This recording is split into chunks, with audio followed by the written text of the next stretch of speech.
What's up? This is Fun Hulk. I'm back. Alright, basically, what we're doing here, if I can get this thing off the tripod, we're cleaning up the dovetails right now, and I wanted to show you guys something real cool, or real quick anyways, which is cool, actually. Whenever you're sanding these small pieces like this, it's really hard to sand them, you know, by holding them by your hand and trying to sand them up. So what I've come to discover, and I showed this in my last video, let me see if I can put the tripod down, hold on. What I learned was, real easy is, instead of taking the sandpaper to the piece, actually take the piece to the sandpaper. So all you do is just take it and sand it down. And what that ends up doing for you is it helps your hands a lot, because you don't have to worry about wearing them out trying to rub them down, and also it's easier to get to everything. Another cool trick is to take, like, say, your edge of your table here and just fold your sandpaper over and then just go to the edge, and you'll get your edge no problem. So basically we're just going to do that with all the dovetails. You cannot actually sand the inside of here, because these dovetails actually have a small, I don't know if you guys can even see it, but it's a really small cushion, like right here. And so when I go to paint this, I'm actually going to mask off that cushion. And that's just so you don't scrape up the scope when you put the scope in the dovetails. But again, you know, you're just going to sand them up. You're not trying to get them perfect, just enough to where they'll accept the paint. That set's already done. This set's almost done. So, you know, I'm just going to finish this up real quick. Let me see there. It's taking it right off. Of course, the back here you're not going to be able to get because it's curved in. So just take your finger, put it over your finger, and rub it out, and you can see you got it there. No problem. And then again, with the bolts, same thing. Take the bolt, run around the sandpaper on the table here, and look, there you are. No fuss, no hassle. That's the way you want it.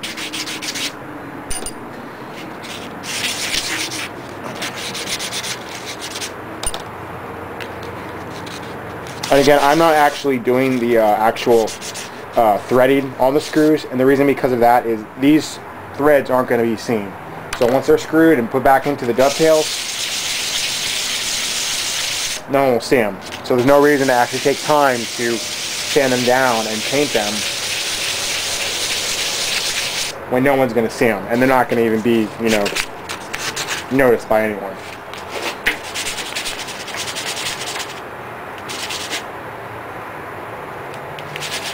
And again, we're not trying to get all this finish off these pieces like that, because you know, we're not trying to get to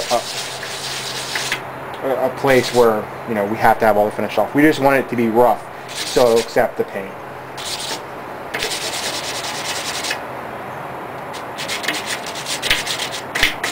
And you guys can see there, it's pretty much where you want it.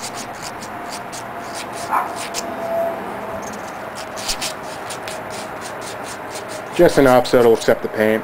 Again, we're not trying to take all the finish off. We just want to have, you know, a little bit of a rough edge, so when the paint goes on the Duracoat, it'll actually stick. So those are done. You know, the rifle's done.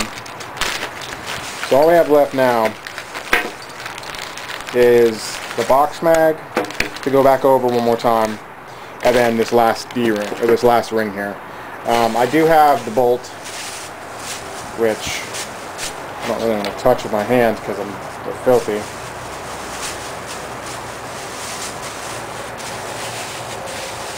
As you can see here, the bolt is finished, and I did polish it. Of course, there's scratch marks in it, but that's because of the, you know, the bolt's old, from 1943, and it's been through a war. It's going to have scratches, it's going to have marks, but you know, that's what you want. It kind of gives it somewhat of a character, you know, and a nice talking point. You know, but this is polished up, so it's ready to go. It's oiled. The bolt's working. I got the bolt sized in right, so when the firing pin goes down, it fires and hits exactly where it needs to hit at the 75 marker. So all we have left now, like I said, is just to go over these two pieces here, And what I'll do is I'll lay everything out, show you guys what everything looks like, and then the next video will be the painting. And from that, I'm going to sign off here for a second and finish this up. Okay, YouTube, I finished sanding everything down, getting everything put out. So this is basically what you're going to be left with prior to painting. You have your stock here, with your lower piece of the stock. Again, I sanded this down with an 80 grit sandpaper. After the 80 grit, I went and did a 220. After the 220, I did a 400. And I sanded the entire gun. And again, this leaves it just rough enough to where it's going to accept the paint, but smooth enough where, you know, it's going to feel good regardless, you know. So once that paint comes on, it's going to go on nice and smooth. There won't be any clumps or any, like, you know, wore out areas or places where there might have been oil left over that would have made it where the paint wouldn't adhere. So that's why you want to, you know, go over with all those sandpapers to make sure you're getting everything off, and then also getting it to a nice surface to where the paint will be accepted, but where the finish will still look great. It's not going to look, you know, gritty when the paint goes on. Because if you sanded this just with an 80 grit sandpaper and then painted it, you might have a gritty surface, you know, which could or could not look good. It really depends on the person, I guess.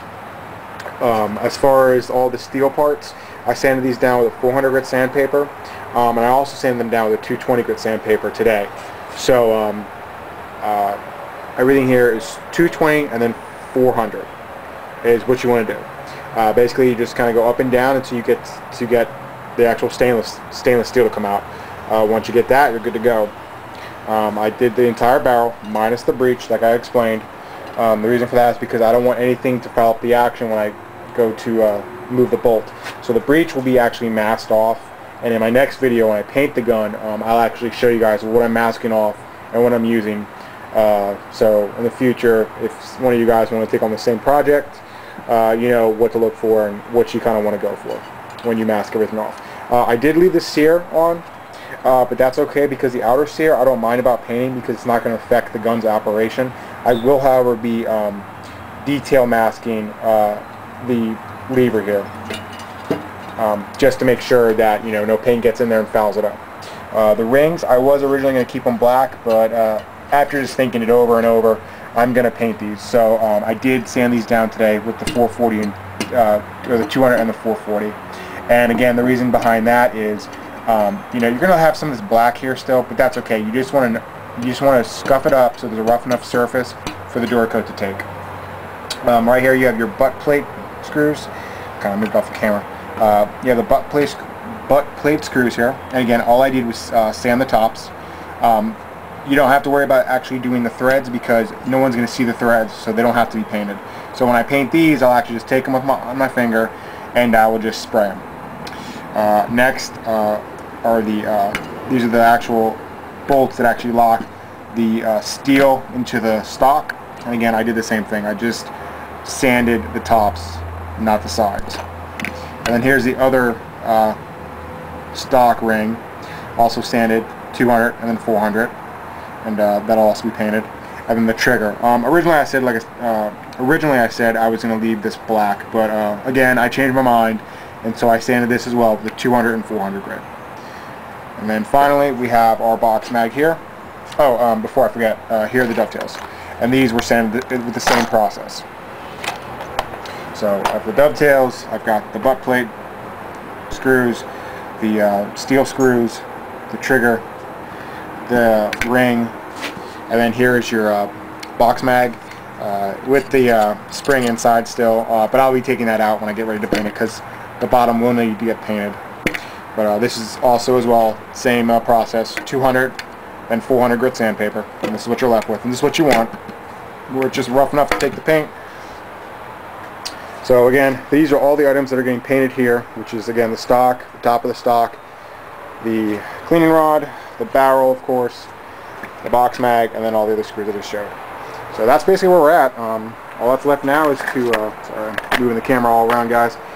So all that's left now is just to paint it, and then after that, hopefully I did buy a muzzle brake for the gun, so I'll be getting that put on by a gunsmith, and that'll be it. And then getting a sight. So if any of you guys have any opinions on Scout sight that you may want to recommend, feel free to comment and feel free to post. But other than that, I'm done here. So thanks for watching, and take it easy.